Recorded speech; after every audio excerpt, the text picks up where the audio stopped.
Okay तो chapter चल रहा था फंड्स फ्लो स्टेटमेंट और हमने लास्ट में क्वेश्चन भी करा था, क्वेश्चन नंबर 4, और उसमें हमने पूरी फंड्स फ्लो स्टेटमेंट बनाई थी। चलिए बात को आगे बढ़ाते हैं। पेज नंबर 276,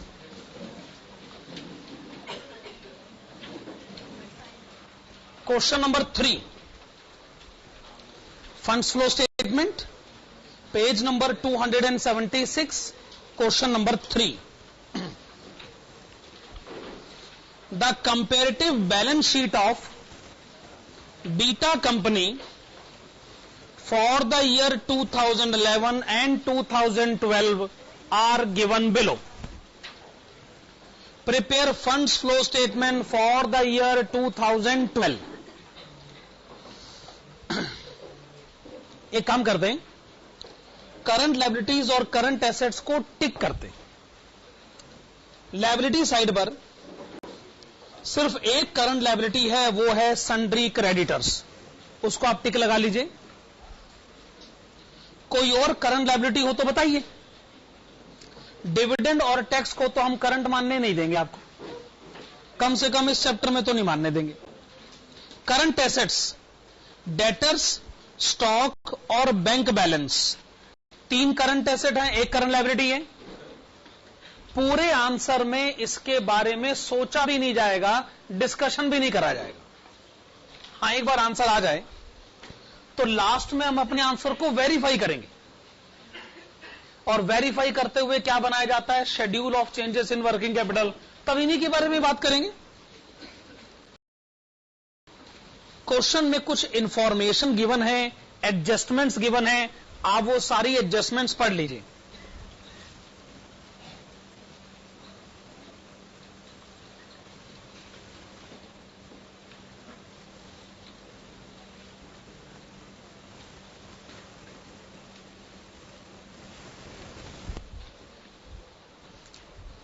क्वेश्चन की सारी डिटेल्स पढ़ लीजिए।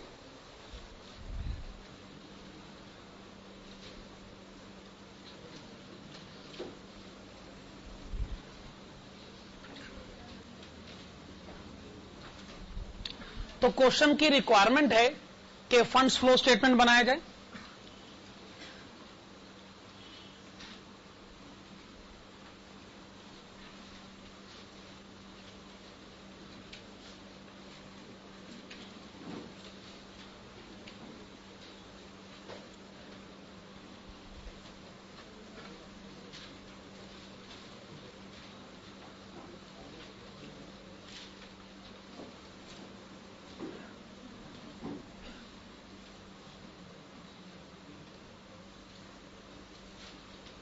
हाँ जी, सोर्सेस एंड एप्लीकेशंस। दूसरा काम आपको क्या करना चाहिए, आपको adjusted profit and loss account भी बना लेना चाहिए।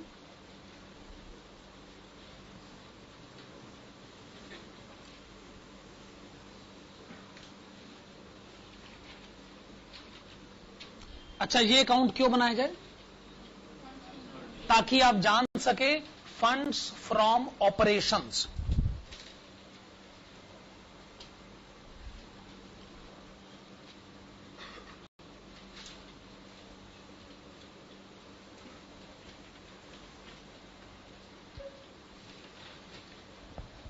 अच्छा, ये दो तो नेसेसरी है, funds flow statement and adjusted profit and loss account.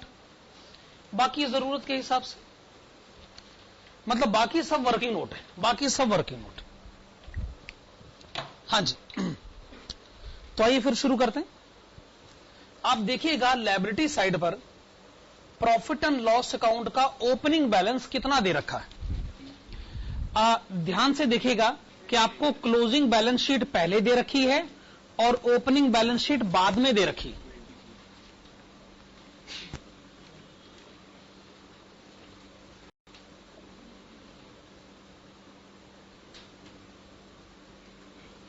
$20,450, क्या ये प्रॉफिट एंड लॉस अकाउंट का ओपनिंग बैलेंस है?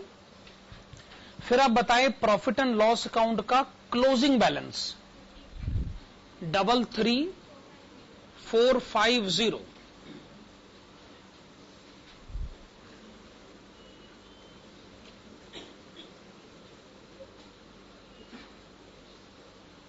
चलिए, ओपनिंग बैलेंस हो गया और क्लोजिंग बैलेंस हो गया। क्या आप मुझे बता सकते हैं इन दोनों का डिफरेंस कितना है? दोबारा से बोलिए।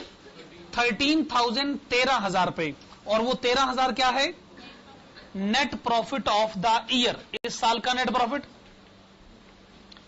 जरूर जब आप प्रॉफिट एंड लॉस अकाउंट बना रहे होंगे तो आपने क्रेडिट साइड पर XYZ और डेबिट साइड पर ABC और D लिखा होगा, और जरूर इस साल का नेट प्रॉफिट रहा होगा 13,000 रुपए, जो कि इन दोनों का डिफरेंस है। और जो इस साल आपने प्रॉफिट कमाया वो आपने प्रॉफिट एंड लॉस अकाउंट में भेजा, तभी तो ओपनिंग बैलेंस अगर इतना है तो क्लोजिंग बैलेंस इतना हो गया। तो एक तरीके से हमने डी से शुरुआत कर दी है।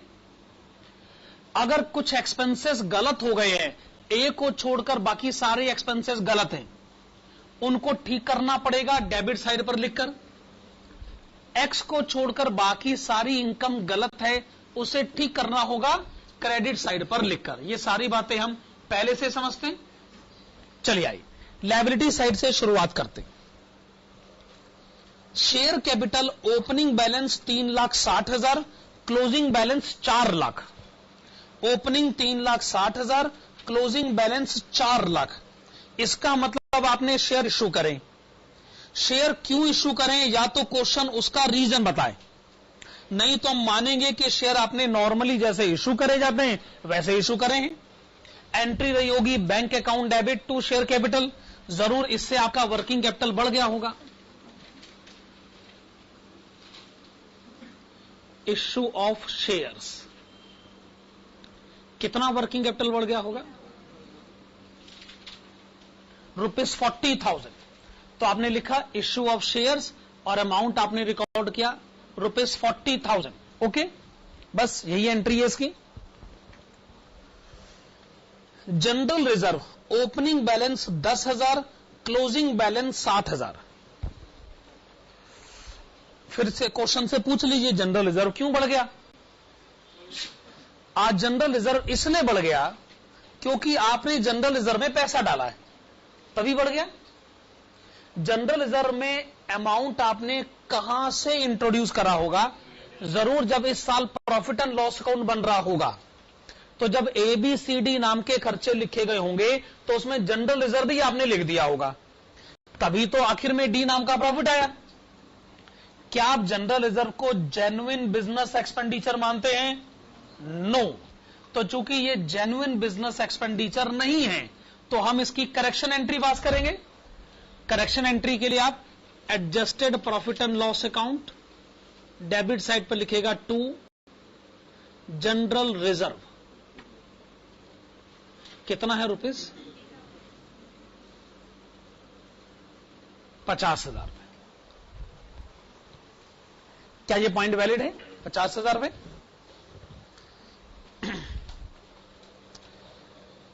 उसके बाद लिखा है प्रॉफिट एंड लॉस अकाउंट, वो तो ओपनिंग क्लोजिंग बैलेंसेस हो गए। सन्ड्री क्रेडिटर से हमें कुछ लेना देना नहीं। नेक्स्ट है डिविडेंड और टैक्स। आइए पहले टैक्स के मैटर को डिस्कस कर लेते हैं, और टैक्स के मैटर को डिस्कस करने के लिए काम करते हैं, प्रोविजन फॉर टैक्स अकाउंट बना लेते हैं। यह जरूरी नहीं कि आप हर छोटी बात के लिए अकाउंट बनाएं। अगर आप अकाउंट के बगैर भी सिचुएशन डील कर सकते हैं तो उसमें अपने को कोई दिक्कत नहीं।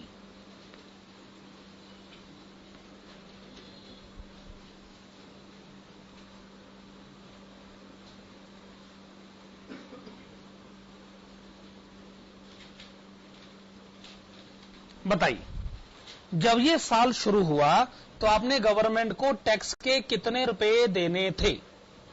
ओपनिंग बैलेंस बताइएगा। 50,000 रुपए।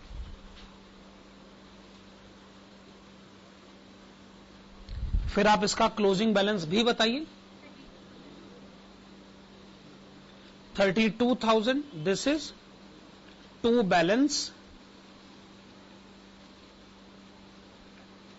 Carried down. Okay, to balance carry down. जो टैक्स आप इस साल पे करोगे उसके लिए आप लिखोगे टू बैंक अकाउंट, और जो आप इस साल प्रॉफिट एंड लॉस अकाउंट से चार्ज करोगे उसके लिए आप क्या लिखोगे, by profit and loss account. अब क्वेश्चन इन दोनों में से कोई एक बता दे, दूसरा हम बता देंगे। क्वेश्चन कोई एक बता दे, नीचे एक जगह लिखा है income tax paid during the year 48,000।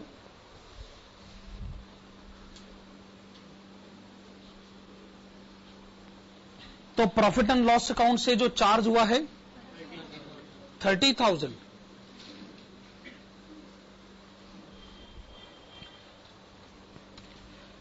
पिछले साल का टैक्स बनता तो 50,000 था, पर पता नहीं क्यों आपने पूरे 50,000 नहीं दिए। हमें क्या पता, नहीं दिए तो नहीं दिए। इस साल का खुद का टैक्स कितना बनता है, 30,000। अब आपने टैक्स कितना देना है, 32,000। 2,000 तो पुराना बचा हुआ है ना, 50,000 में से 48,000 दे दिए, 2,000 पुराने बचे हैं, 30,000 अब के बचे हैं, तो आपने टोटल देने हैं 32,000 रुपए। खैर, आप बताएं वर्किंग कैपिटल पर क्या असर पड़ रहा है। ये जो टैक्स आपने पे करा है इससे आपका वर्किंग कैपिटल कम हो जाना चाहिए।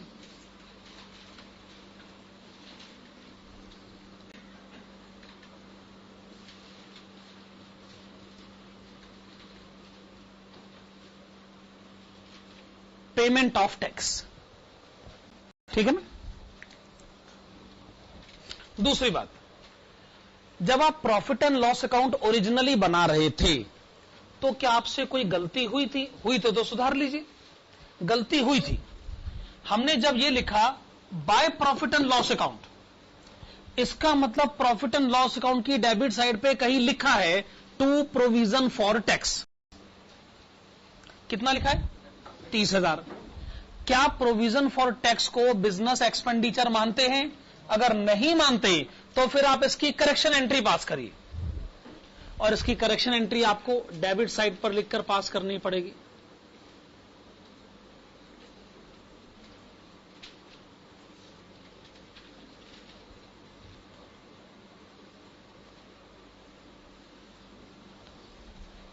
अब तक आपने दो गलत एक्सपेंडिचर को रेक्टिफाई कर लिया है, एक जनरल रिजर्व, दूसरा प्रोविजन फॉर टैक्स। दोनों में गलती क्या है कि ये बिजनेस रिलेटेड एक्सपेंडिचर नहीं है। हमें जो प्रॉफिट बताया गया वो ऐसे किसी भी एक्सपेंस को माइनस करने के बाद बताओगे तो हम बुरा मानेंगे, फिर हम इसकी रेक्टिफिकेशन एंट्री जरूर पास करेंगे। प्रोविजन फॉर टैक्स का मैटर डील हो चुका है। नेक्स्ट एंट्री कौन सी है, एक एंट्री बच गई ना लायबिलिटी साइड पर, कौन सी है, प्रोपोज्ड डिविडेंड।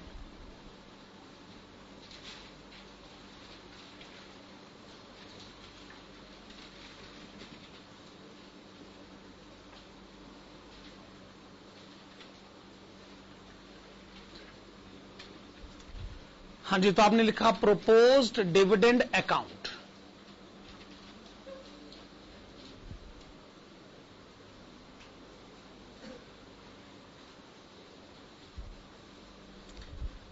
तो आप मुझे propose dividend account opening balance बताइएगा।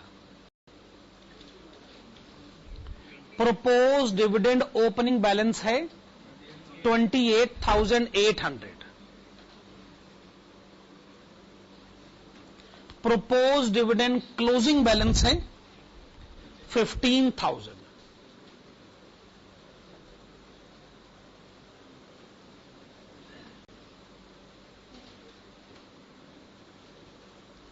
वही ओपनिंग क्लोजिंग बैलेंस रिकॉर्ड हो गए।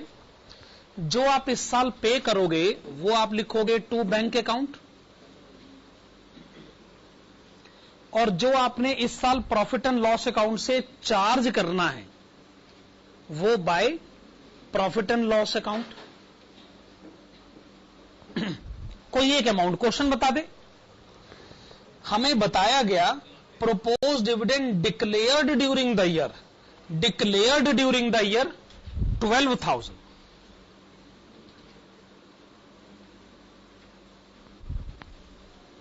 तो डेबिट साइड का बैलेंस कितना आ गया? 25,800।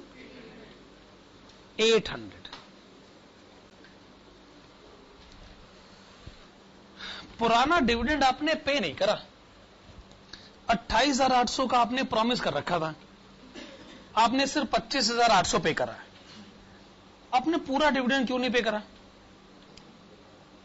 इस पर हमारा जवाब है, देखो जी ऐसा है, पहले भी आप बड़े बेकार के सवाल पूछते रहे हैं। भाई साहब हमें नहीं पता हमने क्यों नहीं पे करा, हम जानते हैं हमने कोई डिविडेंड का रजिस्टर बना के रखा हुआ है। अब कोई शेयर होल्डर मिला होगा, कोई नहीं मिला होगा, किसी कोई अपने घर के पते पर नहीं मिला होगा, कोई प्रॉब्लम हो गई होगी, किसी के शेयर होल्डर के साथ प्रॉब्लम चल सकती है, किसी की ओनरशिप का लीगल केस हो सकता है, कोई कोर्ट का स्टे ऑर्डर हो सकता है, जान भर की समस्या हो सकती है, और आप फालतू के सवाल मुझसे पूछ रहे हैं। भाई हमें क्या पता पैसा क्यों नहीं दिया, नहीं दिया तो नहीं दिया, ठीक है ना। हां तो जितना भी पैसा दिया उससे हमारा वर्किंग कैपिटल कम होना चाहिए, 25,800।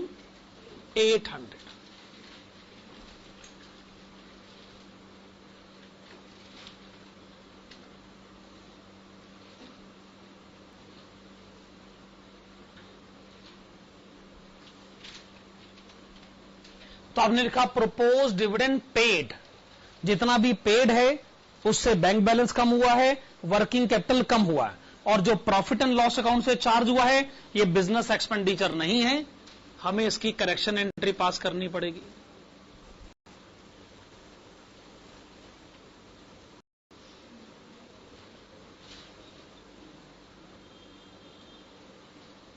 To proposed dividend.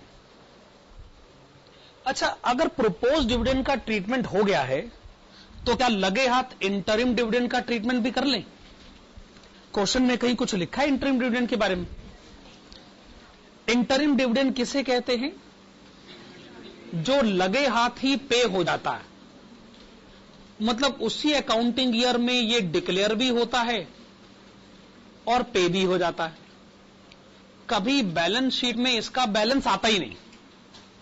अगर पे हो जाए तो बैलेंस शीट में बैलेंस क्यों आएगा भला? अगर पे हो जाए तो बैलेंस क्यों आएगा भला? तो ये तो तय है कि इसका कोई ओपनिंग क्लोजिंग बैलेंस होता ही नहीं। ये वो डिविडेंड है जो इस साल प्रॉफिट एंड लॉस अकाउंट से चार्ज होता है, और जितना भी चार्ज होता है एज इट इज उतना पे भी हो जाता है। इससे इंटरिम डिविडेंड कहते हैं। तो क्वेश्चन ने कितना बताया? इंटरिम डिविडेंड कितना है? 10,000।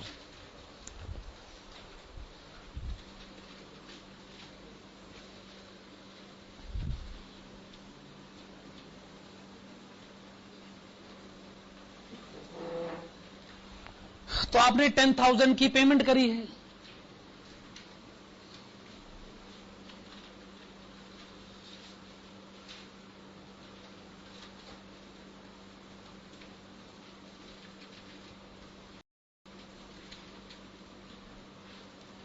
तो आपका वर्किंग कैपिटल कम हो गया, और उसी इंटरिम डिविडेंड को आपने प्रॉफिट एंड लॉस अकाउंट में चार्ज भी करा है, तो आपको उसकी रेक्टिफिकेशन एंट्री पास करनी पड़ेगी।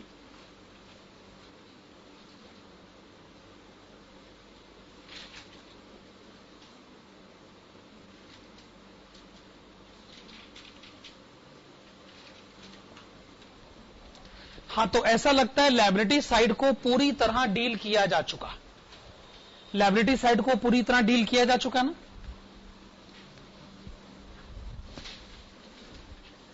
अब आइए हम एसेट साइड की तरफ चलें। हां जी, एसेट साइड की तरफ चलते। एसेट साइड में सबसे नीचे क्या लिखा हुआ है? प्रिलिमिनरी एक्सपेंसेस, जिसका ओपनिंग बैलेंस 7,200 रुपए, क्लोजिंग बैलेंस 0। बताइए इसका क्या मतलब है? कि प्रिलिमिनरी एक्सपेंसेस को राइट ऑफ किया गया। कितना राइट ऑफ किया गया है?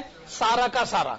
जरूर वो रिटर्न ऑफ की एंट्री जो है प्रॉफिट एंड लॉस अकाउंट की डेबिट साइड पर है, और वो एंट्री गलत है, वो एंट्री गलत है, तो इसका मतलब हमें करेक्शन एंट्री पास करनी पड़ेगी। तो लिखेगा टू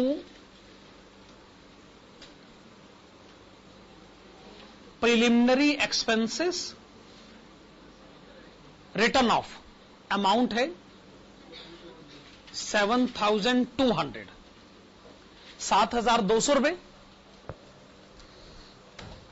फिर आप देखेंगे कि 3 करंट एसेट्स हैं, उनको तो भाई हम डील करते नहीं, फिर है इन्वेस्टमेंट।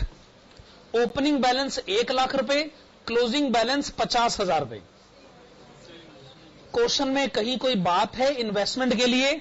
नहीं। इसका मतलब आपने इन्वेस्टमेंट बेची है। एंट्री है bank account debit to investment, इससे आपका बैंक बैलेंस बढ़ा है, यानी आपका वर्किंग कैपिटल बढ़ा है।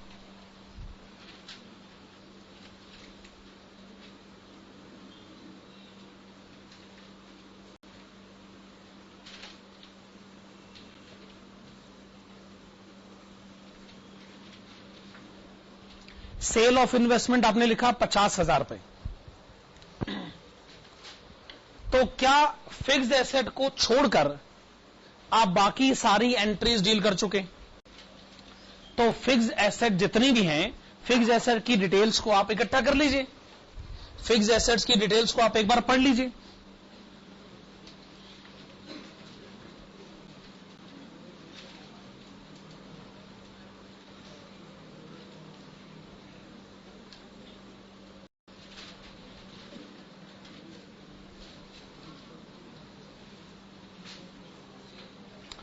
हाँ, तो पहला account fixed assets account.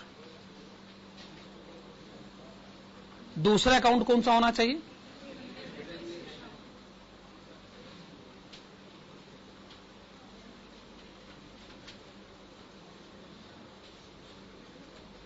Accumulated depreciation account.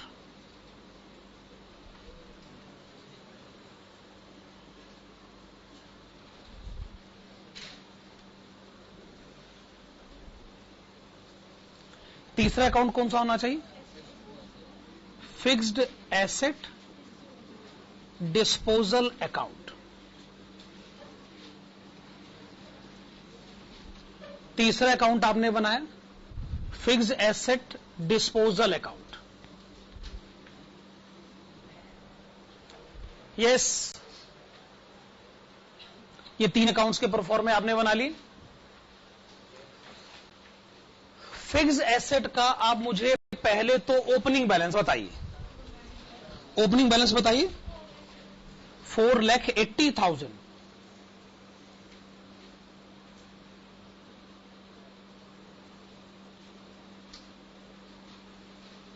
आपने लिखा 4,80,000। फिर आप मुझे क्लोजिंग बैलेंस बताइए। 5,20,000।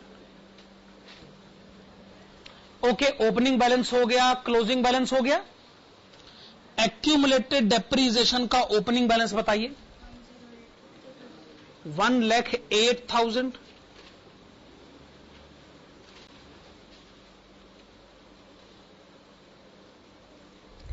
एक्यूमुलेटेड डेप्रीसिएशन क्लोजिंग बैलेंस बताइए। 1,40,000।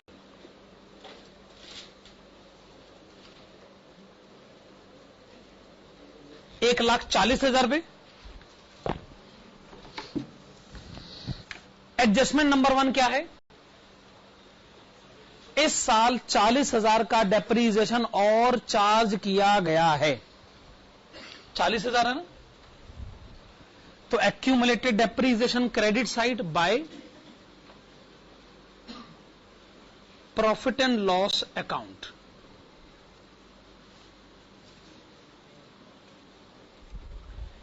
आपने लिखा by profit and loss account 40,000। Bracket में लिखेगा depreciation during the year. Depreciation during the year, ये डेप्रीसिएशन इस साल चार्ज किया गया।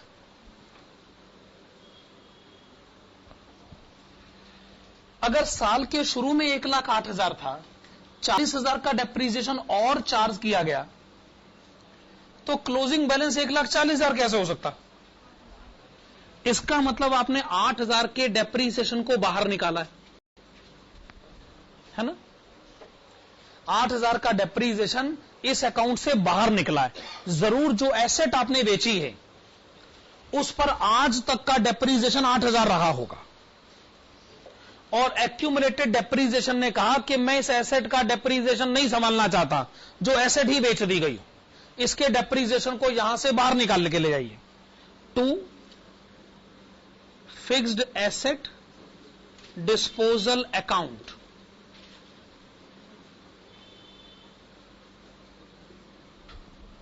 अकॉर्डिंगली ये एंट्री डिस्पोजल अकाउंट की क्रेडिट साइड पर आ जानी चाहिए। बाय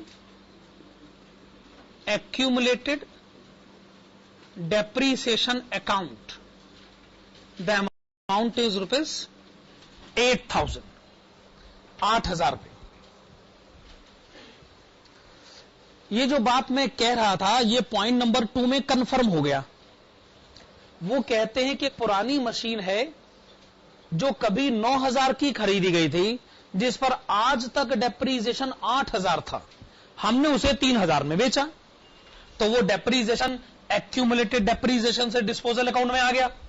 वो हमने कभी 9,000 की खरीदी थी, तो फिक्स्ड एसेट अकाउंट क्या कहेगा कि फिर आप इसको यहां से बाहर निकाल कर ले जाइए। Bye fixed asset disposal account 9,000।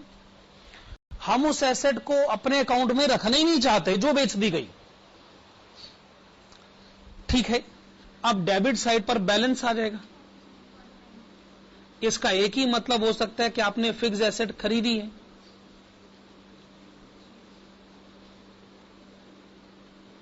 और ये कितना आ रहा है 49,000, और ये एंट्री डिस्पोजल अकाउंट की डेबिट साइड पर आएगी।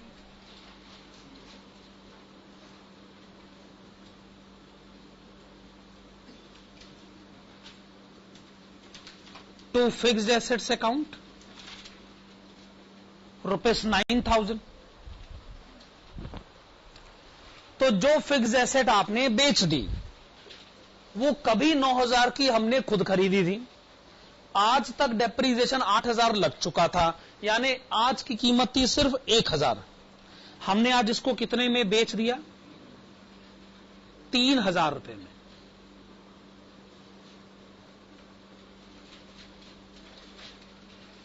तो बेचकर हमें प्रॉफिट कितना हो गया 2,000 रुपए। To profit and loss account, bracket में प्रॉफिट ऑन सेल,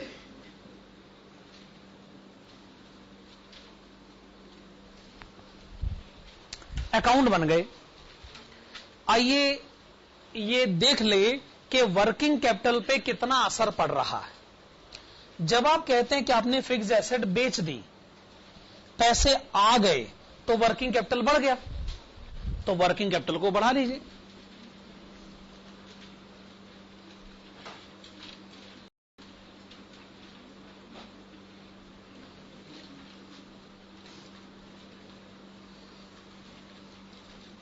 ठीक है ना।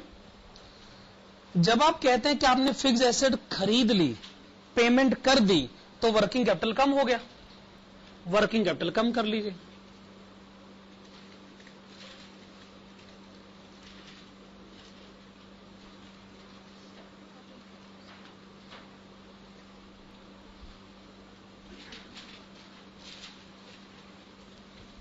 वर्किंग कैपिटल के मैटर्स डिस्कस हो गए। जब इस साल का प्रॉफिट एंड लॉस अकाउंट बन रहा था, तो जो आपने डेप्रीसिएशन चार्ज किया, ये आपने गलत काम किया, आपको इसकी करेक्शन एंट्री पास करनी पड़ेगी।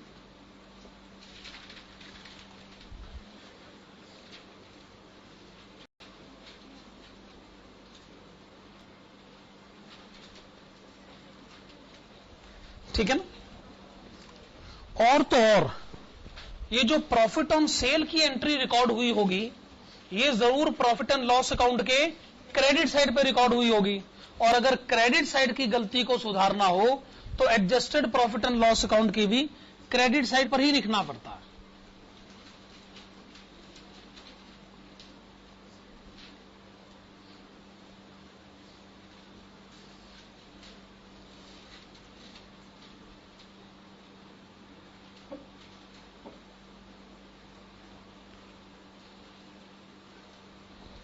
क्या कहते हैं? क्या सारी करेक्शन एंट्रीज हो गई?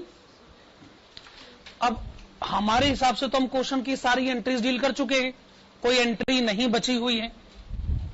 अब जो भी यहां क्रेडिट साइड पे बैलेंस आएगा, हम उसको क्या नाम देंगे? By funds from operations.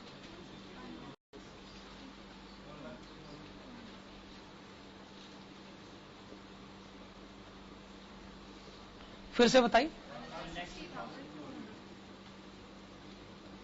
Okay, 160,200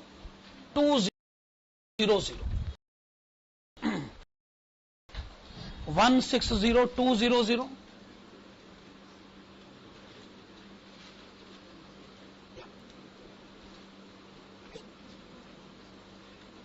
60,200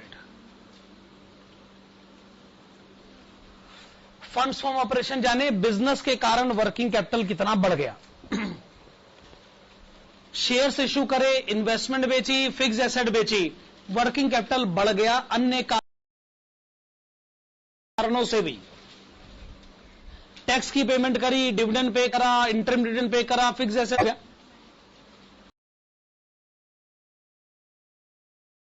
ऐसा लगता है वर्किंग कैपिटल बड़ा ज्यादा है और घटा कम है। क्या इस तरफ बैलेंस आ रहा है? कितना बैलेंस आ रहा है? 120,400 बैलेंस आया इस तरफ 120,400। इस तरफ बैलेंस आए तो उसे हम क्या कहते हैं? Net increase in working capital.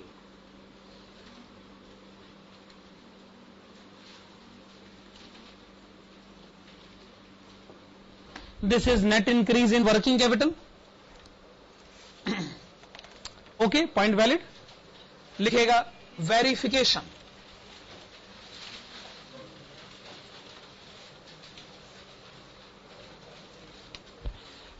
ये जो आपने आंसर कैलकुलेट करा है, इतनी मेहनत से कैलकुलेट करा है, इसको एक बड़े आसान से तरीके से कैलकुलेट करके बताएं। वेरिफिकेशन का मतलब ही यही है। वेरिफिकेशन के लिए आपको क्या बनाना होगा? Schedule of changes in working capital. आप बनाएंगे schedule of changes in working capital.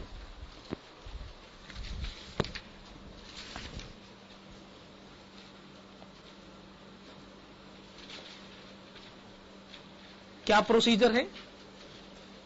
Particulars, opening balance यानी 31 दिसंबर 2011, क्लोजिंग बैलेंस 31 दिसंबर 2012। उसके बाद वर्किंग कैपिटल, और वर्किंग कैपिटल में दो मैटर्स पर डिस्कशन होगा कि वर्किंग कैपिटल कितना इंक्रीज हुआ है और कितना डिक्रीज हुआ है।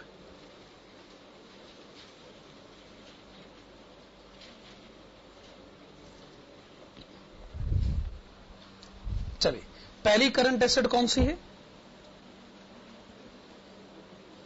डेटर्स। डेटर्स का ओपनिंग बैलेंस 1,18,300 रुपए, क्लोजिंग बैलेंस 1,67,800 रुपए। डेटर्स बैलेंस बढ़ गया, करंट एसेट बढ़ गई। कितनी बढ़ गई?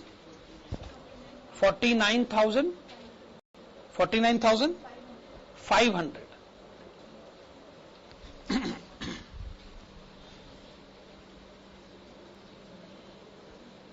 ओके, स्टॉक का ओपनिंग बैलेंस 55,600। स्टॉक का क्लोजिंग बैलेंस 90,500। स्टॉक बैलेंस कितना बढ़ गया? 34,900। 34,900।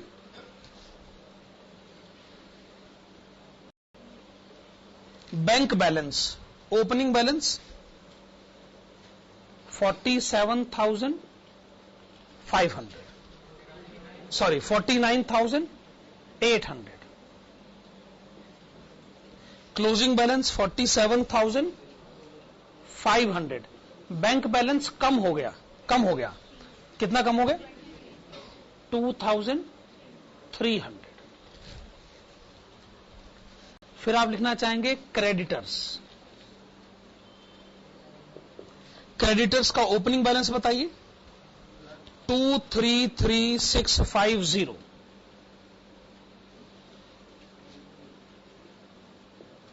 क्रेडिटर्स का ओपनिंग बैलेंस बताइए, 195,350। क्रेडिटर्स कम हो गए यानी वर्किंग कैपिटल बढ़ गया, यही इसका मतलब होता ना। कितना बढ़ गया? 38,300।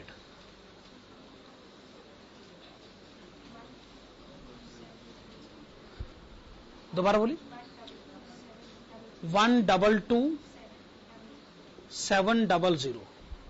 ये प्लस साइड का टोटल है 122,700, और ये इंक्रीज का टोटल है, फिर डिक्रीज का टोटल 2,300।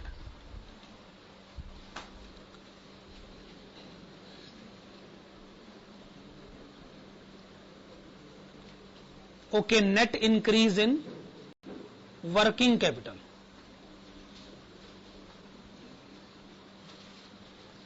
इन दोनों का डिफरेंस पता कर लेते हैं।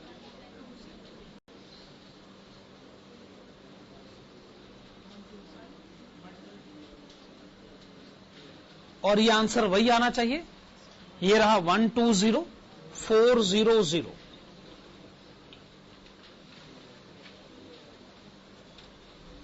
ओके, आपने बताया 120,400। हाँ जी, ये हमें क्वेश्चन नंबर 3 का आंसर दे दिया। मैं फिर बताना चाहूंगा, वेरिफिकेशन जो है ये पूरी तरह ऑप्शनल है। आप वेरिफिकेशन प्रोसीजर में नहीं जाना चाहते तो आपकी मर्जी। हाँ जी, अगले क्वेश्चन पर आने से पहले हमें कंसेप्ट को समझना होगा, फिर हम अगला क्वेश्चन अटेम्प्ट कर पाएंगे। तो आइए उसके लिए हम हेडिंग डालें। हेडिंग है concept of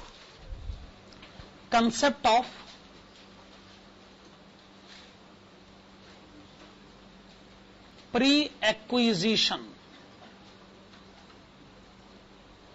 concept of pre acquisition dividend.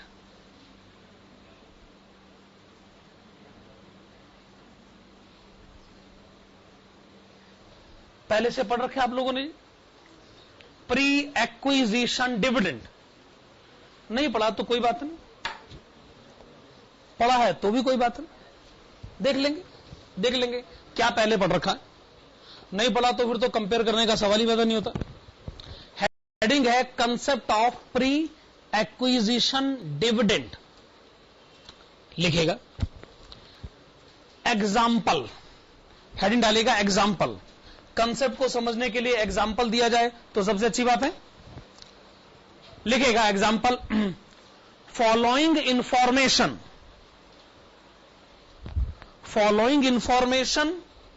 Is provided to you. Following information is provided to you. Number 1,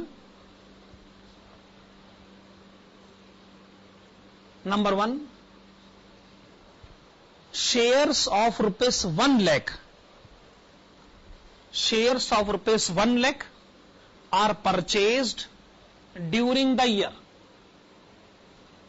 Shares of rupees 1 lakh are purchased during the year. Okay, number 1, shares of rupees 1 lakh are purchased during the year. Number 2, dividend of rupees 15,000. Dividend of rupees 15,000 is received during the year. Dividend of rupees 15,000 is received during the year. Lakh रुपए के share खरीदे, 15,000 का dividend मिला। And number 3, dividend of ₹15,000 includes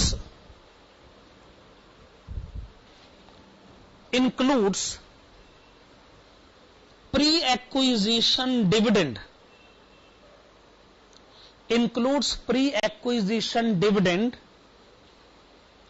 of ₹4,000 4,000 रुपए। जो 15,000 का dividend मिला उसमें 4,000 का प्री एक्विजिशन डिविडेंड है। फिर लिखेगा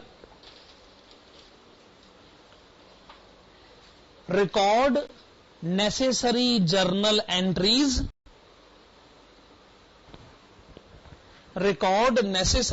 entries and give the proper explanation.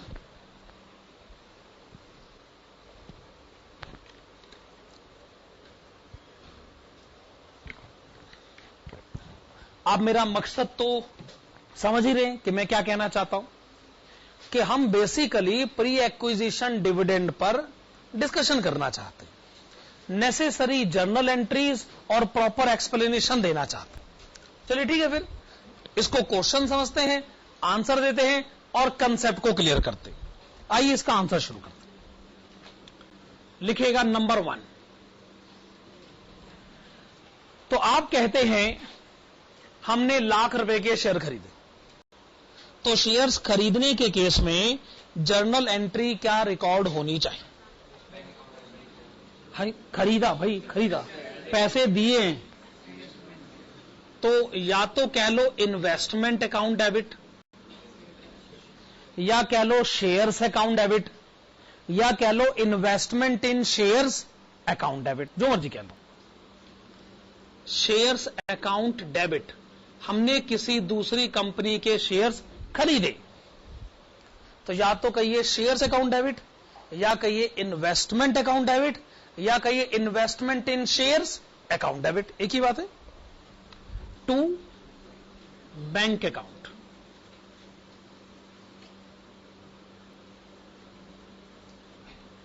तो शेयर्स आपने खरीदे हैं ₹1,00,000 के,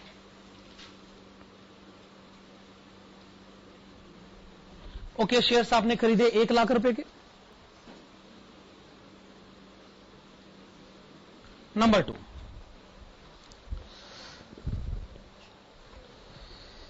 क्या आपको 15,000 का डिविडेंड मिला है? तो एंट्री होनी चाहिए bank account debit,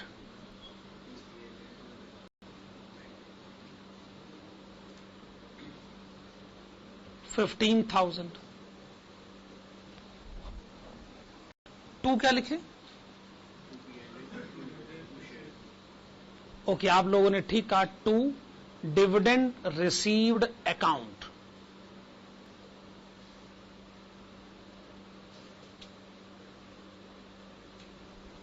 to dividend received account 15,000 रुपए। ओके, आप कहते हैं 15,000 मिले, किस बात के मिले? डिविडेंड रिसीव करा जी, इसी बात के मिले, तो एंट्री हो गई bank account debit to dividend received account. तीसरी entry, dividend received account debit,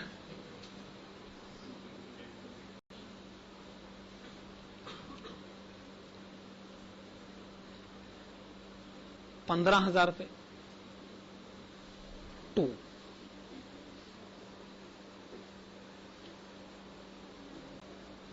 profit and loss account, आप लिखोगे 2 प्रॉफिट एंड लॉस अकाउंट, तभी तो प्रॉफिट एंड लॉस अकाउंट की क्रेडिट साइड पर एंट्री आएगी। अब इनकम है तो प्रॉफिट एंड लॉस अकाउंट की डेबिट साइड पर एंट्री आनी भी चाहिए। क्या ये बात सही है?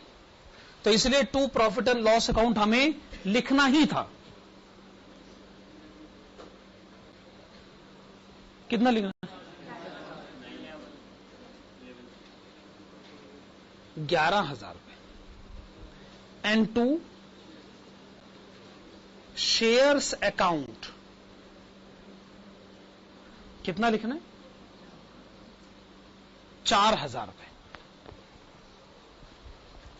To profit and loss account 11,000 रुपए टू शेयर्स अकाउंट 4000 रुपए। बस जी यही समझना, जो भी इसके पीछे की कहानी को समझना। देखो जी ऐसा है, अब ना आपको कमाई और इनाम में फर्क करना सीखना होगा। कमाई और इनाम दो अलग अलग बातें होती, हम इसको कैसे फर्क करेंगे, कैसे डिफरेंशिएशन होगा, इसके लॉजिक को जरा समझते हैं। मान लीजिए आज हमने शेयर खरीदा इस पर्टिकुलर डेट को, कंपनी ने कुछ ही दिन के बाद डिविडेंड डिक्लेयर कर दिया। मैंने तो शेयर बस अभी खरीदा था, कुछ ही दिन पहले, यूं समझ लीजिए 1 महीना पहले। उससे पीछे के जो 11 महीने थे, तब वो शेयर किसी और ने होल्ड करके रखा हुआ था, मैंने नहीं होल्ड करा था, मैंने तो बस अभी 1 महीने पहले खरीदा। तो जब कंपनी डिविडेंड देगी तो क्या वो सारा डिविडेंड मुझे मिल जाएगा, या मुझे डिविडेंड सिर्फ 1 महीने का मिलेगा? सारा डिविडेंड मुझे मिल जाएगा, पक्का? पर जब आप सारे साल में ओनर थे ही नहीं, तो आप पूरे साल के डिविडेंड के मतलब आपको कैसे मिल सकता? क्यों मिले आपको? लेकिन आपने पूरे साल के लिए शेयर तो होल्ड करे ही नहीं ना। सवाल तो मैं ये कह रहा हूं, जब पूरे साल के लिए शेयर आपके पास था ही नहीं, तो डिविडेंड आपको पूरे साल का कैसे दिया जा सकता है?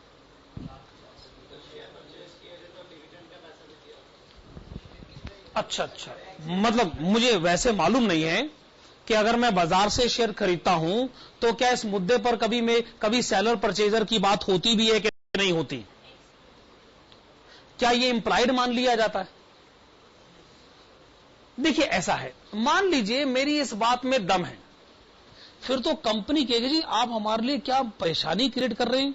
फिर तो आप हमसे यह भी जानना चाहोगे कि पिछले 12 महीने के दौरान किस आदमी ने शेयर कितने दिनों के लिए होल्ड किया था।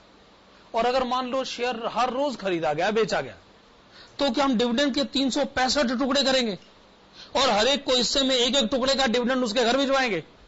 समझा करो, ग्राउंड रियलिटी को समझो, ऐसे नहीं होता। हम ऐसा नहीं कर सकते। हम इतनी बात जानते हैं, जो हमारे रजिस्टर में ओनर लिखा हुआ है, हम उससे कुछ नहीं पूछेंगे कि आप कितने दिनों से इसके ओनर हैं। हम कहेंगे आज आप इसके ओनर हैं ना, चलिए सारा डिविडेंड आपका, बाकी आपकी अपनी प्रॉब्लम है और जिसने आपको शेयर बेचे थे ये उसकी प्रॉब्लम है, हमें उससे कुछ लेना देना नहीं। यही होता है। इसका मतलब यह बात तय है कि आपको ओनर बनने से पहले के पीरियड का भी डिविडेंड मिल सकता है, क्वाइट पॉसिबल। ओनर बनने के बाद आपको डिविडेंड मिले वो तो होता ही है, पर ओनर बनने से पहले के पीरियड का डिविडेंड मिलने के भी पूरे चांसेस हैं कि नहीं? भाई अगर मैं कोई एसेट खरीदूं तो जिस दिन मैं एसेट खरीदूं उसके बाद मैं कुछ कमाऊं, ये तो बात समझ में आती है। पर ये कैसे हो सकता है कि एसेट खरीदने से पहले भी मैं कुछ कमा लूं? अगर मैंने आज एक प्रॉपर्टी खरीदी तो मैं आज इसको किराए पे देना शुरू कर देता हूं तो रेंट मिलेगा आज से। पर क्या आज से पीछे के पीरियड का रेंट भी मुझे मिल सकता? नहीं मिल सकता ना, वो तो बात ही गलत है ना। लेकिन मान लो ऐसा है,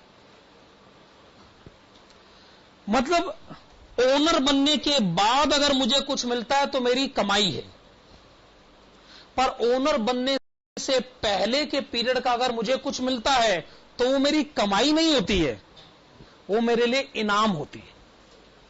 इनाम मिला मेरे को। कमाई उसे कहते हैं जो ओनर बनने के बाद के पीरियड की होती है, अंग्रेजी में कहेंगे पोस्ट एक्विजिशन पीरियड। और जो प्री एक्विजिशन पीरियड है, जब मैं ओनर था ही नहीं फिर भी मुझे कुछ मिल गया, तो ये तो मेरे लिए इनाम हुआ कि नहीं हुआ? प्रॉफिट एंड लॉस अकाउंट कहता है कि देखो भाई हम कमाई तो लिख सकते, इनाम नहीं लिख सकते, इसलिए पोस्ट एक्विजिशन पीरियड की इनकम तो लिखने को वो राजी हो गए। लेकिन प्री एक्विजिशन पीरियड की इनकम वो लिखने को राजी नहीं हुए। फिर दूसरा सवाल ये उठता है जी, प्री एक्विजिशन पीरियड के लिए शेयर्स को क्यों क्रेडिट कर दिया? तो इसका लॉजिक सुनिए। अगर आप बाजार से कोई एसेट 100 रुपए की खरीदो और दुकानदार आपको कहे कि अच्छा 100 रुपए की एसेट खरीदोगे ना, तो मैं आपको 10 रुपए की टॉफी मुफ्त में दूंगा। अब बताओ, मैंने सामान कितने का खरीदा? कितने का खरीदा? 90 रुपए का। 100 की तो मैंने पेमेंट करी, 10 की तो मुझे टॉफी भी मिल गई। इफेक्टिवली बताओ, सामान मैंने कितने का खरीदा? 90 रुपए का। तो भाई मैंने लाख रुपए के शेयर खरीदे, ये आपको दिखता है, पर मैं जानता हूं ऐसा नहीं है। मैं जानता हूं ऐसा नहीं। शेयर्स खरीदने के कारण मुझे 4000 रुपए का इनाम मिला। तो बताओ मुझे शेयर्स कितने के पड़ गए? तो शेयर्स डेबिट करा लाख रुपए से, क्रेडिट करा 4000 से, तो मुझे शेयर्स पड़ गए 96,000 के। तो अगर आपको 15,000 का डिविडेंड मिल रहा है, तो आप यूं कहिए, 15,000 को यूं कहिए कि अरे वो जो शेयर लाख के खरीदे थे ना, वो लाख के नहीं खरीदे, वो 96,000 के खरीदे। 4,000 से तो शेयर की कीमत कम कर दो, बाकी 11,000 को अपनी कमाई कहो और कमाई को प्रॉफिट एंड लॉस अकाउंट में जाने दो। ठीक है ना? तय समझ, ये बात तय हो गई। कमाई प्रॉफिट एंड लॉस अकाउंट में जाती है, इनाम प्रॉफिट एंड लॉस अकाउंट में नहीं आएगा। हां, इनाम की वजह से क्या होगा कि जो आपने शेयर्स खरीदे थे, इन्वेस्टमेंट खरीदी थी, उसको कम करके सोच लिया जाए। ठीक है ना? चलो लिखो इस बात को।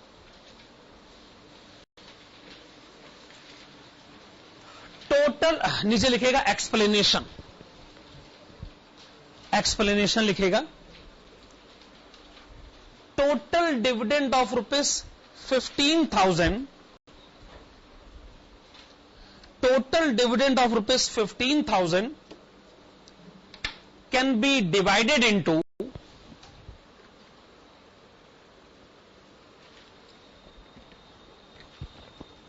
total dividend of ₹15,000 can be divided into following two categories. Following two categories. Number one, dividend of ₹11,000, dividend of ₹11,000 relating to post acquisition period, relating to post acquisition period, which can be regarded as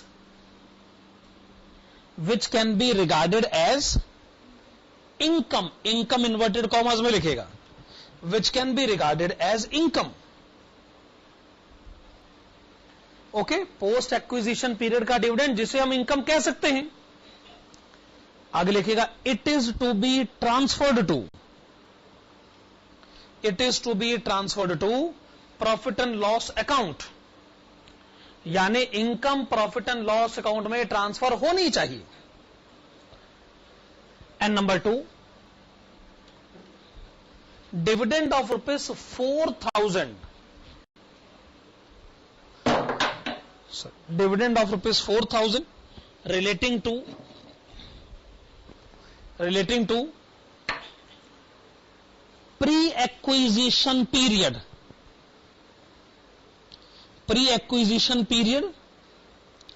which cannot be regarded as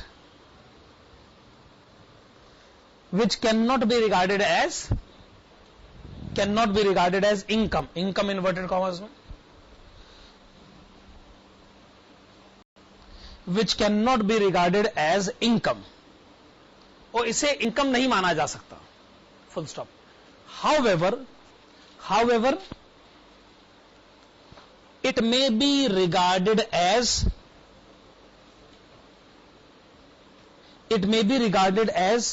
a benefit. It may be regarded as a benefit which will have the impact of It may be regarded as the benefit which will have the impact of reducing the amount of investment. Reducing the amount of investment. तो आगे से अगर हमें इनाम मिले तो हम कहेंगे जी हमने इन्वेस्टमेंट सस्ती खरीद ली, है कि नहीं?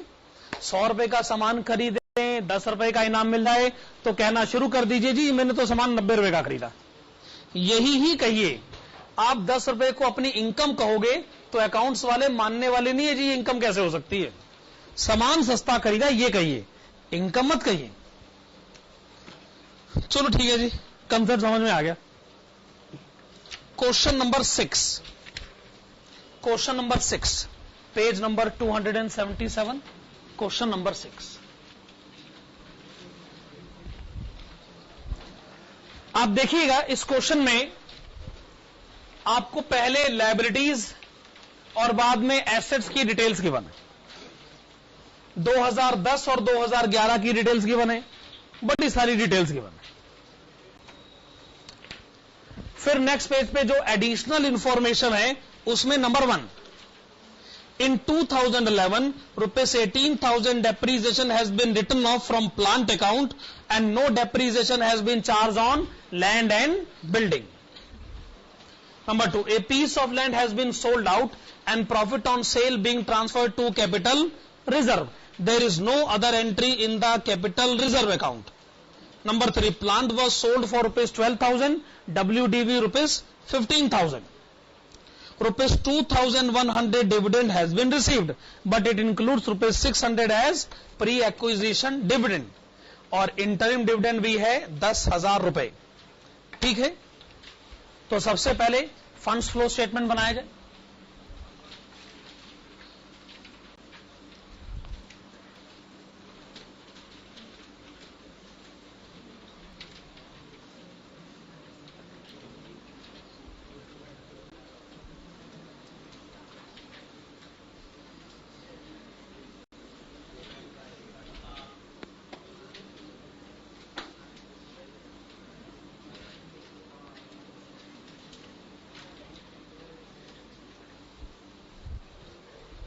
हाँ जी, फंड्स फ्लो स्टेटमेंट बनाइए, adjusted profit and loss account बनाइए।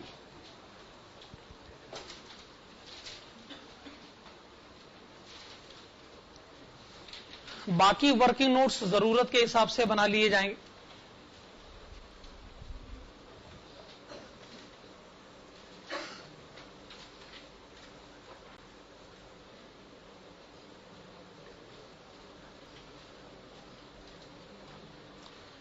लायबिलिटी साइड देखिएगा, प्रॉफिट एंड लॉस अकाउंट का ओपनिंग और क्लोजिंग बैलेंस आइडेंटिफाई करिएगा। ओपनिंग बैलेंस है 18,000,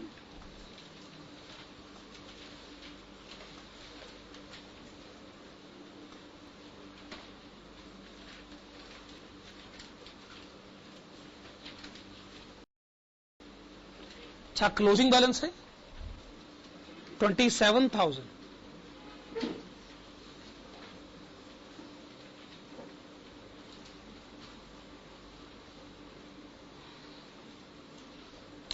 डिफरेंस इस साल की नेट इनकम है जिसको कि हमें करेक्ट करना पड़ेगा, ठीक है ना? तो आइए फिर शुरू करते हैं, लायबिलिटी साइड से ही शुरू करें। Equity share capital opening balance 2 lakh रुपए, क्लोजिंग बैलेंस 3 लाख रुपए। या तो क्वेश्चन बताए कि शेयर कैपिटल क्यों बढ़ गया, और अगर क्वेश्चन साइलेंट है तो फिर हमें मालूम है कि हमने इसको कैसे बढ़ाना है। जरूर एंट्री रही होगी bank account debit to equity share capital, इसका मतलब आपका बैंक बैलेंस बढ़ा है, आपका वर्किंग कैपिटल बढ़ा है।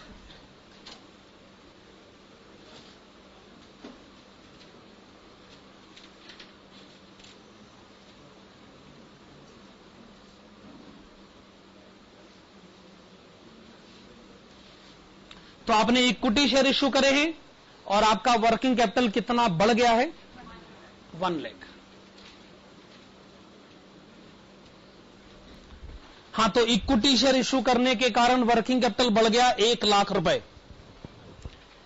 प्रेफरेंस शेयर, क्वेश्चन कहता है opening balance 1 lakh, closing balance 50,000। क्या कोई इंफॉर्मेशन है? नहीं है। इसका मतलब आपने प्रेफरेंस शेयर रिडीम करे हैं, आपने पैसे दिए हैं, तो आपका वर्किंग कैपिटल कम हो जाना चाहिए।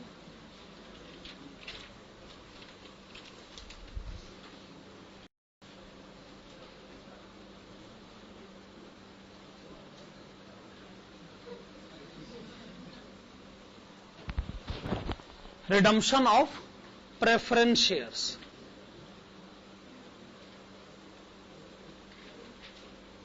हां जी, तो सिचुएशन को डील करना हमारे लिए काफी आसान था ना। हमने इक्विटी शेयर इश्यू करे, वर्किंग कैपिटल बढ़ गया, हमने प्रेफरेंस शेयर रिडीम करे, वर्किंग कैपिटल घट गया। सिचुएशन हमारे लिए काफी कन्वीनियंट है। General reserve opening balance 20,000, closing balance 30,000। क्या क्वेश्चन में है कोई जनरल रिजर्व की एंट्री? नहीं, कोई एंट्री नहीं। इसका मतलब जनरल रिजर्व बढ़ गया। एक ही रीजन से बढ़ सकता है कि वो प्रॉफिट एंड लॉस अकाउंट से, यस प्लीज, एक ही रीजन से बढ़ सकता है कि वो प्रॉफिट एंड लॉस अकाउंट से चार्ज करा गया।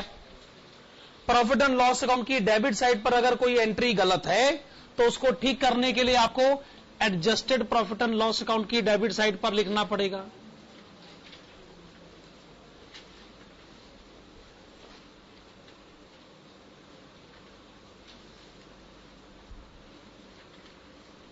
टू जनरल रिजर्व 10,000 रुपए। क्या ये बात सही? नेक्स्ट एंट्री कौन सी है? Capital reserve. ढूंढिए कोई एडजस्टमेंट होगी कैपिटल रिजर्व के कंटेक्स्ट में, और जो एडजस्टमेंट है वो खाली कैपिटल रिजर्व की नहीं है, वो लैंड के कंटेक्स्ट में भी है, लैंड एंड बिल्डिंग के कंटेक्स्ट में भी है। एडजस्टमेंट नंबर 2 पढ़िए, कैपिटल रिजर्व के लिए भी पढ़िए और लैंड एंड बिल्डिंग के लिए भी पढ़िए।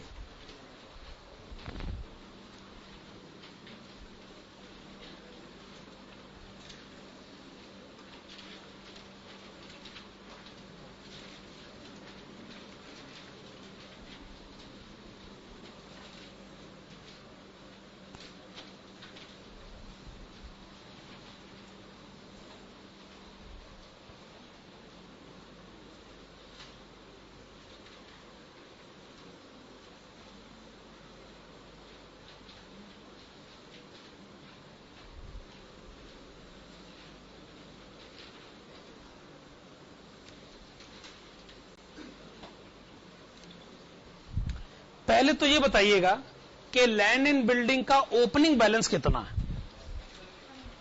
1 लाख रुपए।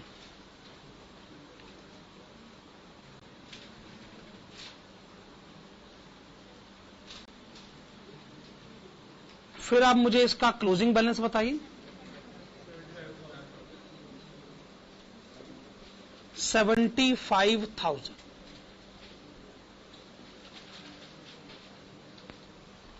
आपने ओपनिंग बैलेंस लिखा, आपने क्लोजिंग बैलेंस लिखा। ओपनिंग और क्लोजिंग बैलेंस में डिफरेंस कितना है?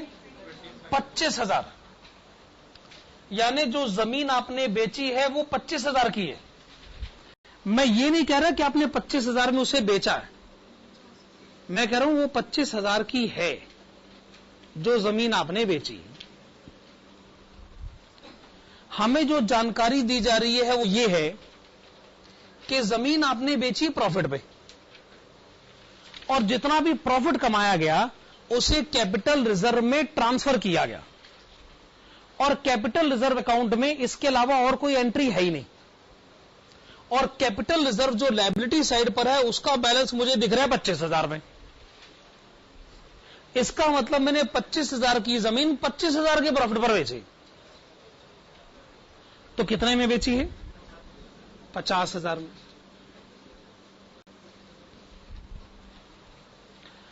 और जो 25,000 का मुझे प्रॉफिट हुआ है,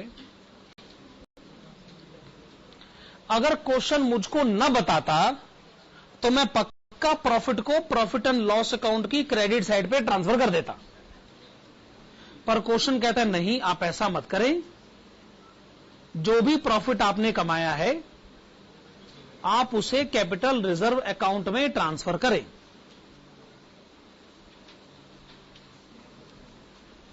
अब ये क्वेश्चन कह रहा है तो हम कुछ कर भी नहीं सकते। तो लैंड एंड बिल्डिंग अकाउंट तो बन गया। अब ये एंट्री कैपिटल रिजर्व की क्रेडिट साइड पर पहुंच गई by land and building account.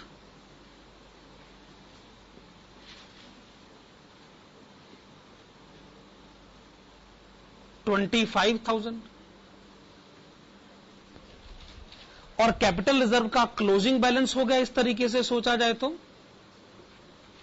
₹25,000 capital reserve account भी बन गया, दोनों अकाउंट बन गए। अब ये बताइए कि वर्किंग कैपिटल पे क्या असर पड़ रहा है। जब आप कहते हो कि आपने जमीन बेची है तो इसका मतलब आपका वर्किंग कैपिटल बढ़ा है।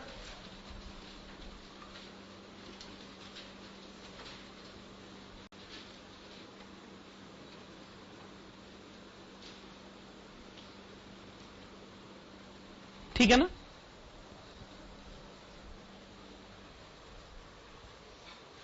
अब सवाल ये उठता है कि जब इस साल का प्रॉफिट एंड लॉस अकाउंट बन रहा था, क्रेडिट साइड पर XYZ, डेबिट साइड पर ABCD, क्या आपसे कोई गलती हुई थी? नहीं हुई गलती। गड़बड़ ये हो गई कि प्रॉफिट आप कैपिटल रिजर्व अकाउंट में ले गए। अगर ये प्रॉफिट एंड लॉस अकाउंट की क्रेडिट साइड पे चला जाता तो ये पक्का गलती की डेफिनेशन में मान लिया जाता, फिर मैं इसको सुधार देता। अब क्या करें? जी कुछ मत कर, जरूरी है कुछ ना कुछ करना ही है।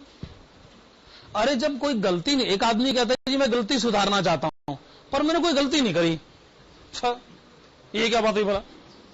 मैं कोई गलती नहीं करता हूं जी, लेकिन मैं अपनी गलती सुधारना चाहता हूं। कितनी कॉन्ट्राडिक्टरी बात है। जब कोई गलती हुई नहीं तो सुधारोगे कैसे भाई? प्रॉफिट एंड लॉस अकाउंट में गलतियां होती, जब साबित ही नहीं हो रहा कि वहां कोई एंट्री पहुंची है तो फिर आप उसे सुधार भी कैसे सकते हो? तो इसीलिए आगे बढ़िए, अब इस बात को छोड़िए।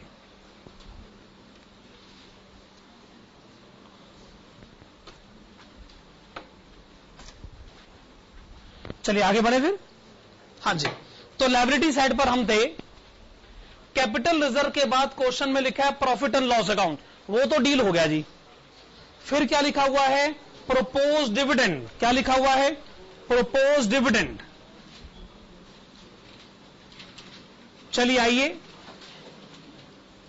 प्रोपोज्ड डिविडेंड अकाउंट बना लेते हैं।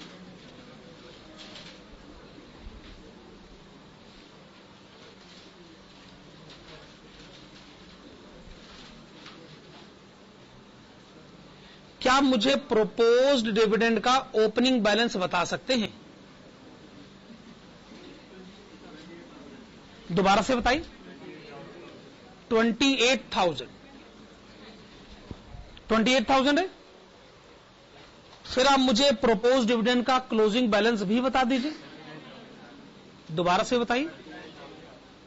39,000। और क्या आपने बताया 39,000। जो डिविडेंड आप इस साल पे करोगे वो तो होना चाहिए टू बैंक अकाउंट, और जो इस साल प्रॉफिट एंड लॉस अकाउंट से चार्ज करोगे वो होना चाहिए by profit and loss account. ठीक है ना। इसमें से कोई एक अमाउंट क्वेश्चन बताए, दूसरा हम पता कर लेंगे। क्वेश्चन ने कुछ भी नहीं बताया है ना। हमने कहा ये तो और आसान बात होगी हमारे लिए, फिर तो मामला और आसान हो गया। ये जो पिछले साल का डिविडेंड है जो कि प्रोपोज्ड था, हम उसे इस साल पे कर देते। जब हमने पिछले साल शेयर होल्डर्स को कोई वादा किया था तो वो वादा जरूर हम इस साल पूरा कर देंगे।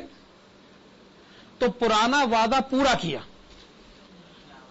इस और नया वादा और कर दिया, है ना, और जो नया वादा करा उसके बारे में कहा जी वो तो फिर अगले साल पूरा करेंगे ना, 39,000।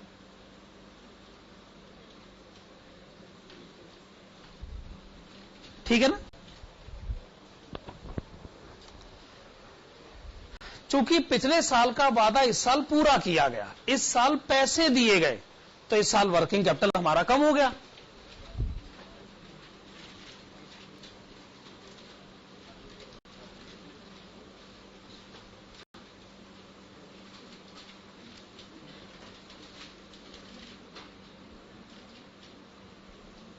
proposed dividend paid 28,000,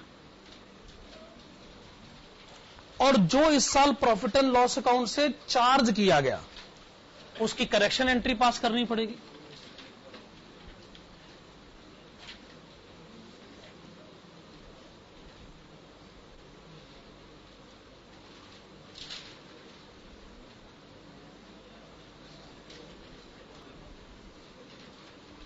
$39,000। देखिए, प्रपोज्ड डिविडेंड का ट्रीटमेंट हो गया है, लगे हाथ इंटरिम डिविडेंड का ट्रीटमेंट भी कर ले अगर क्वेश्चन में है तो।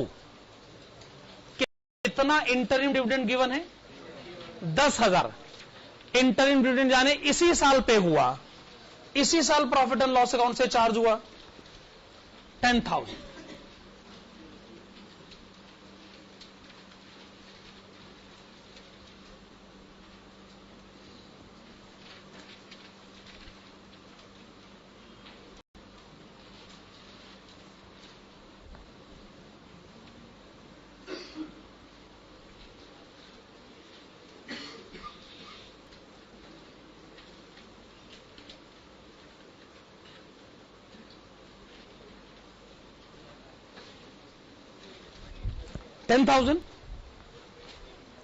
ओके, यहां तक सब ठीक है। आगे बढ़ते हैं, लायबिलिटी साइड पर रहिएगा। सन्ड्री क्रेडिटर्स छोड़ दीजिए इसको, क्योंकि ये करंट लायबिलिटी है। बिल्स पेएबल भी छोड़ दीजिए, लायबिलिटीज फॉर एक्सपेंसेस भी छोड़ दीजिए। फिर है प्रोविजन फॉर टैक्स।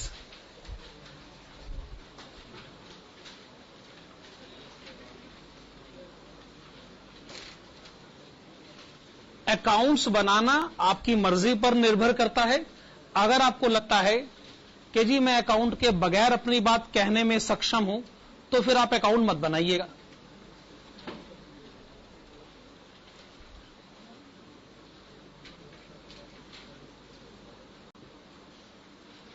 तो साल के शुरू में आपने गवर्नमेंट को टैक्स के कितने रुपए देने थे? 28,000 रुपए।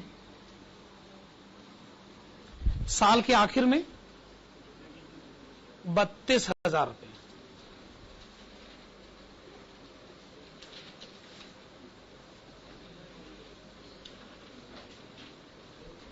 जो टैक्स इस साल देना है टू बैंक अकाउंट, और जो प्रॉफिट एंड लॉस अकाउंट से चार्ज किया गया है by profit and loss account. कोई एक क्वेश्चन बताए? क्वेश्चन कहता हम एक भी नहीं बताते, है कि नहीं? तो ठीक है, फिर तो और आसान काम है हमारे लिए। पिछले साल का टैक्स इस साल पे करते हैं, फिर और क्या। पिछले साल का 28,000 का टैक्स बनता था, पे कर देते, और इस साल का प्रॉफिट एंड लॉस अकाउंट से चार्ज कर लेते हैं।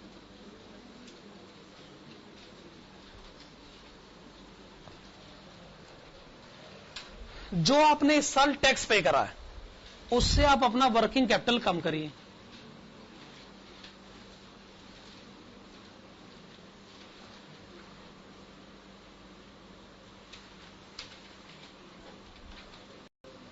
पेमेंट ऑफ टैक्स 28,000, और जो प्रॉफिट एंड लॉस अकाउंट से चार्ज किया गया है उसकी आप करेक्शन एंट्री रिकॉर्ड करिए।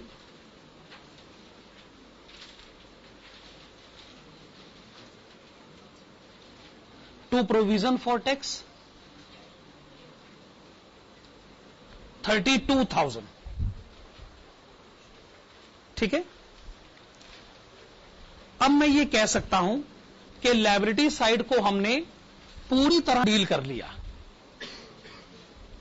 लायबिलिटी साइड को हमने पूरी तरह डील कर लिया। अब हमें एसेट साइड की तरफ आ जाना चाहिए।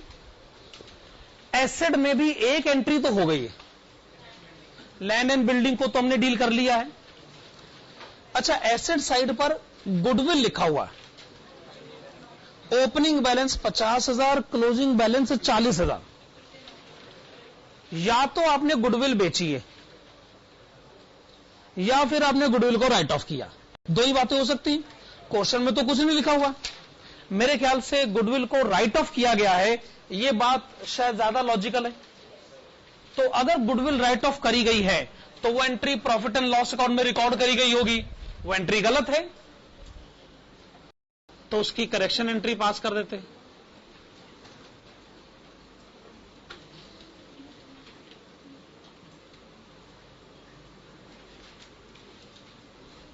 आपने लिखा to goodwill written off ₹10,000। Okay, yes. Land and building,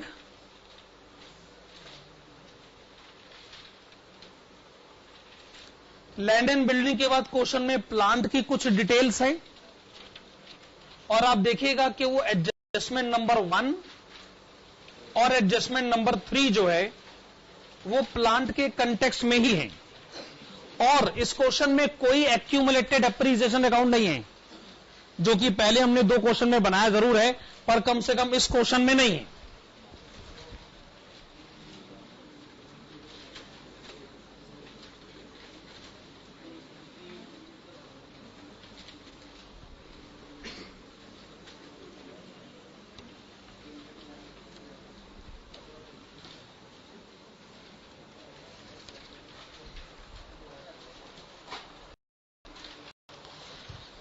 हाँ, तो पहले ये बताइएगा कि प्लांट का ओपनिंग बैलेंस क्वेश्चन में कितना लिखा है?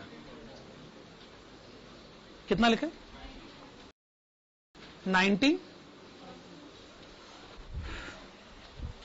90,000।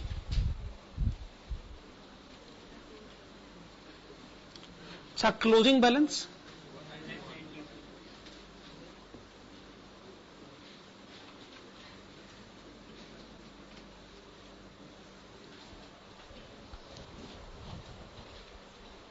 1,91,000।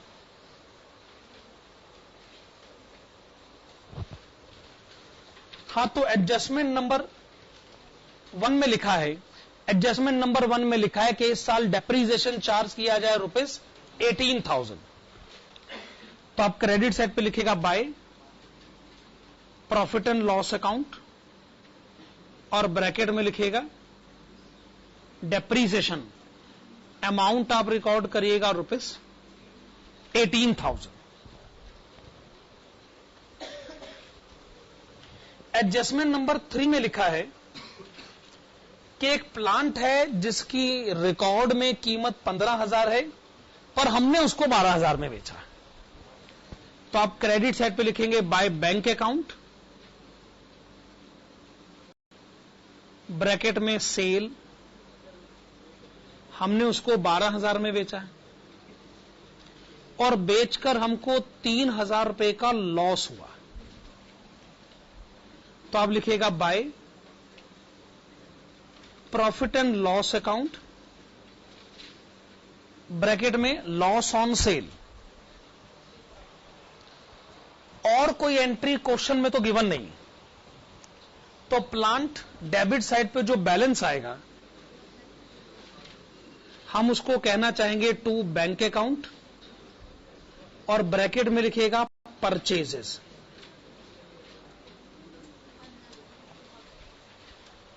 कितना अमाउंट लिखा जाए? 1,34,000। 1,34,000 अकाउंट तो बन गया। अब आप ये सोच लीजिए कि वर्किंग कैपिटल रिलेटेड एंट्रीज कौन सी? Purchase and sale obviously,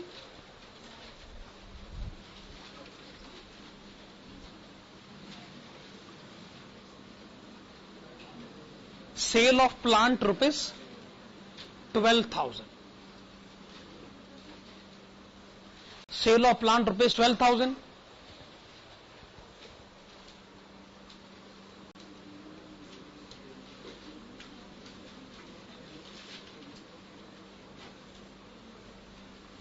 purchase of plant 1,34,000।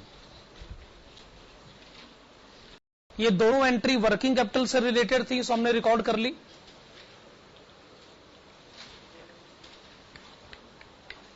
अब अगर प्रॉफिट एंड लॉस अकाउंट में कोई गलतियां हुई हैं तो उनको सुधार भी लेते। एक डेप्रीसिएशन की एंट्री को सुधारना पड़ेगा, दूसरा loss on sale of machine 2,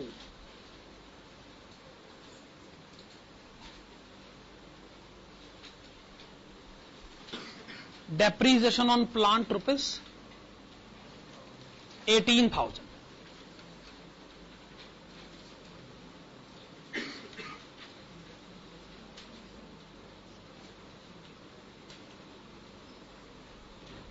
to loss on sale of plant ₹3,000, 3,000 रुपए।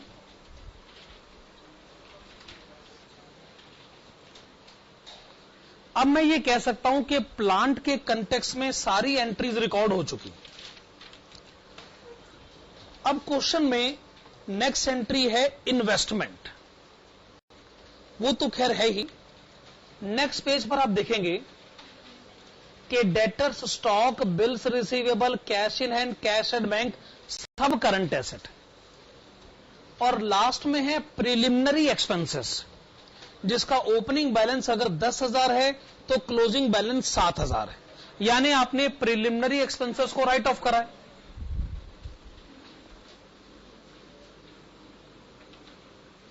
तो आपने प्रिलिमिनरी एक्सपेंसेस को कितना राइट ऑफ करा, तो उसकी करेक्शन एंट्री आपको रिकॉर्ड करनी पड़ेगी।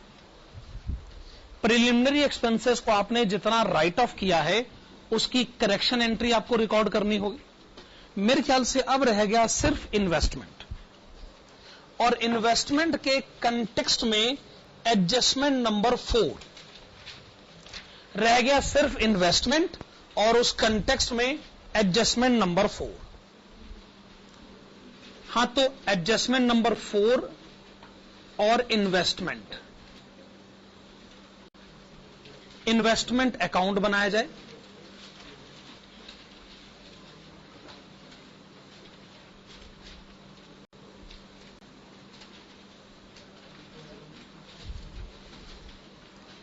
इन्वेस्टमेंट का ओपनिंग बैलेंस क्वेश्चन में कितना गिवन है? 10,000।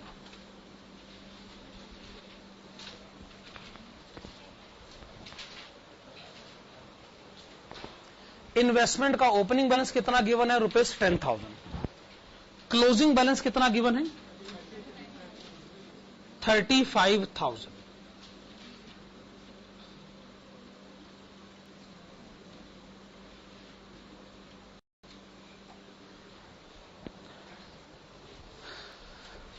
वेल, ऐसा लगता तो है कि हमने इन्वेस्टमेंट 25,000 की खरीदी।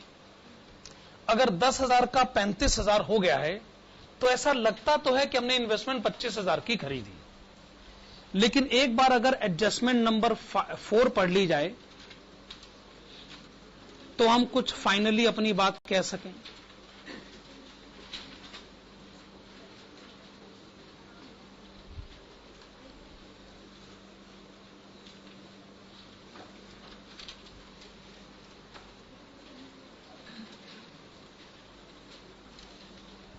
तो एडजस्टमेंट नंबर 4 में कहा गया है कि हमें 2,100 रुपए का डिविडेंड मिला।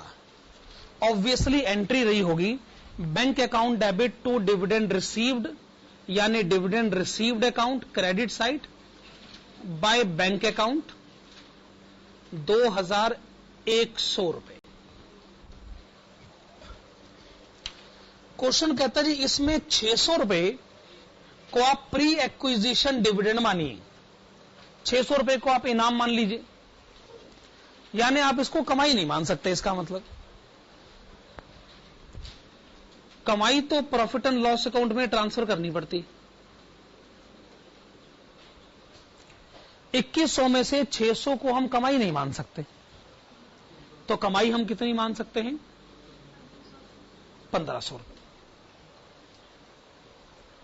रहा सवाल 600 रुपए का, तो ये इनकम तो हो नहीं सकती, पर ये इनाम जरूर हो सकता है। तो आप लिखेंगे to investment account.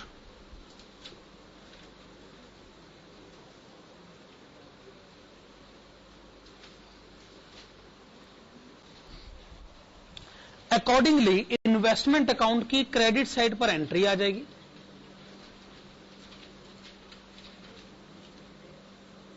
Bye dividend received account 600 रुपए। अब क्या होगा कि डेबिट साइड पे इन्वेस्टमेंट में परचेज की एंट्री आ जाएगी।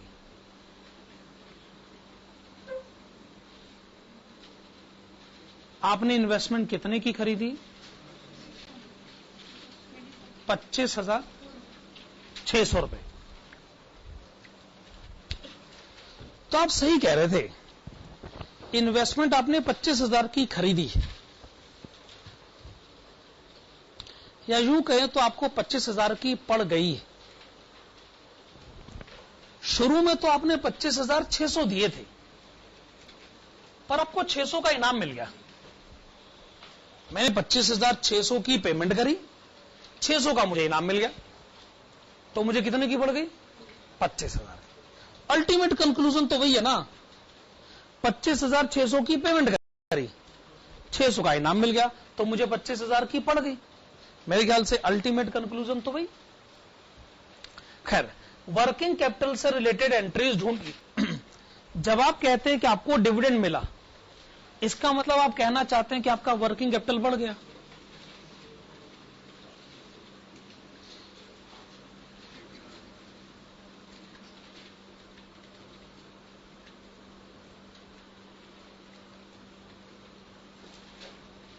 ठीक है ना?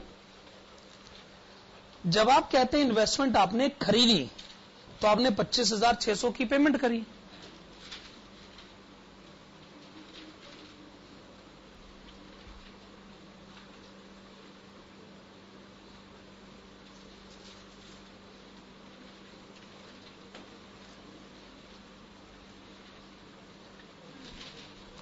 ऑब्वियसली 600 रुपए अगर 25,600 में शामिल हैं, तो वो 2,100 में भी शामिल है, दोनों में।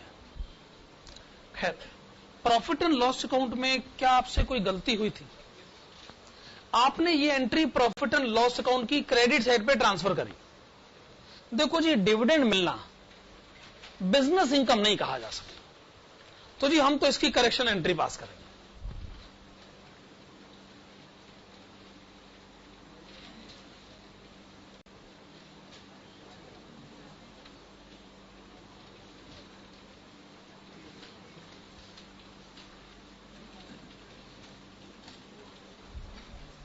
ठीक बात है ना? अब ऐसा लग रहा है कि हमने सारी एंट्रीज रिकॉर्ड कर ली।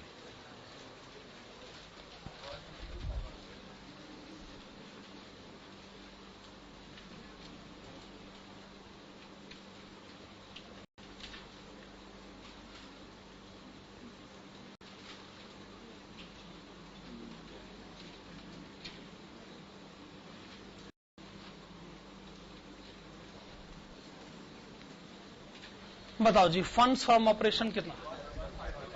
दोबारा बोले।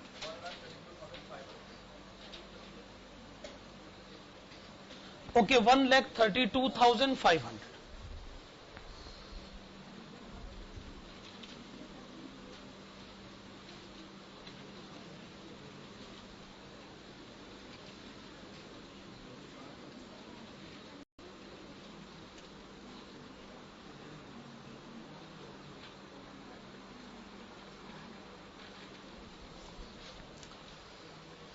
एंट्रीज तो सारी रिकॉर्ड हो चुकी। अब बैलेंसिंग फिगर किस तरफ आ रहा है? इस तरफ आ रहा है, 21,000। इसको आप क्या कहना चाहेंगे?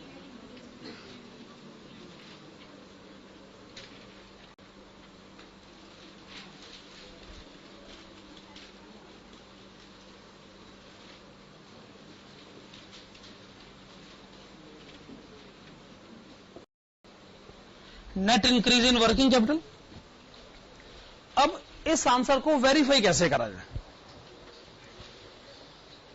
कैसे करा जाए, उसके लिए हम बनाएंगे schedule of changes in working capital.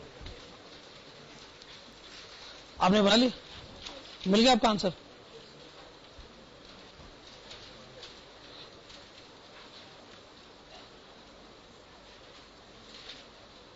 हाँ, तो आपने हेडिंग डाल ली, schedule of changes in working capital. वैसे आप ये खुद भी कर सकते हैं, लेकिन चूंकि घर जाके भी खुद ही करना है, तो क्यों ना अभी भी खुद ही कर लेते। घर जाके पता नहीं याद रहे ना याद रहे, अभी लगे हाथ हो रहा है। हाँ ठीक है, तो पहला कॉलम पर्टिकुलर्स, दूसरा है 2010, तीसरा है 2011, फिर वो वर्किंग कैपिटल इंक्रीज डिक्रीज है। आप नहीं लिखना चाहते मत लिखिए, कोई जबरदस्ती थोड़ी है, मतलब मैं कोई चेक थोड़ी कर रहा हूं कि आप कॉपी में क्या लिखें। चलो जी, पहले लिखिएगा सन्ड्री डेटर्स, पहले लिखिएगा sundry debtors, opening balance 60,000, opening balance 60,000, closing balance 90,000। Debtors बढ़ गया, वर्किंग कैपिटल बढ़ गया 30,000 रुपए, इंक्रीज साइड पर लिखेगा। फिर लिखेगा स्टॉक, ओपनिंग बैलेंस लिखिए 85,000, क्लोजिंग बैलेंस लिखिए 78,000। कम हो गया, वर्किंग कैपिटल कम हो गया, डिक्रीज साइड पे लिखेगा 7,000। बिल्स रिसीवेबल, ओपनिंग बैलेंस लिखिए 15,000, क्लोजिंग लिखिए 18,000, वर्किंग कैपिटल बढ़ गया 3,000 रुपए। Cash in hand, opening 7,000, closing 6,000, कम हो गया, डिक्रीज साइड पे लिखेगा 1,000 रुपए। Cash at bank, opening 10,000, closing 22,000। Okay, कितना बढ़ गया? 12,000 रुपए। इंक्रीज साइड पर आपने लिखा, होगी सारी करंट एसेट्स। करंट लायबिलिटीज, पहले लिखेगा क्रेडिटर्स, ओपनिंग लिखिए 25,000, क्लोजिंग लिखिए 47,000। क्रेडिटर्स बढ़ गए, बुरी बात है, डिक्रीज साइड पे लिखेगा 22,000, 22,000 रुपए डिक्रीज साइड पे लिखेगा। बिल्स पेबल, ओपनिंग 10,000, क्लोजिंग 6,000, कम हो गए, अच्छी बात है, 4,000 रुपए इंक्रीज साइड पर लिखेगा। लास्ट में liabilities for expenses, opening 8,000, closing 6,000, कम हो गए, अच्छी बात है, इंक्रीज साइड पर लिखेगा कितना? 2,000। इंक्रीज का टोटल 51,000, डिक्रीज का टोटल 30,000, डिफरेंस 21,000। ये वही है net increase in working capital. ठीक बात है। चलिए, आज की क्लास हम लोग यहीं कंप्लीट करते हैं। Thank you.